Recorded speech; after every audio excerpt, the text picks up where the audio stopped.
Les gendarmes étaient en patrouille dans le lagon de Ta'apuna ce matin. Cette ronde s'inscrivait dans la grande opération de contrôle que vont effectuer les services du JRCC pour les week-ends à venir. Une opération qui s'étend sur toute la Polynésie. Tout de suite, une embarcation retient l'attention des gendarmes.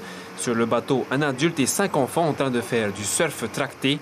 Les papiers sont en règle. Pour le groupe de plaisanciers, ce ne sera qu'un rappel à l'ordre. On est quand même beaucoup dans la prévention, hein. Que ce soit aujourd'hui ou les autres jours.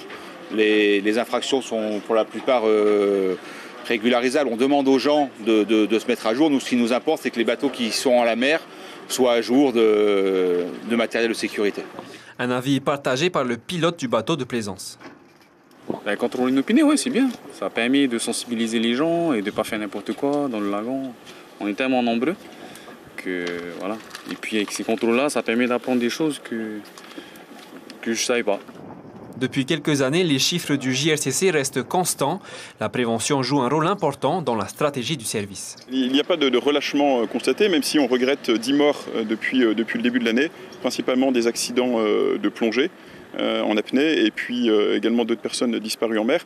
Mais l'objectif, c'est les vacances scolaires arrivent, les gens vont plus sur l'eau, donc on en profite pour répéter ces conseils de prévention. C'est pour ça que c'est des opérations qui s'inscrivent dans la durée. Depuis le 1er janvier 2018, sur les 244 opérations menées par le JRCC, 172 personnes ont été secourues.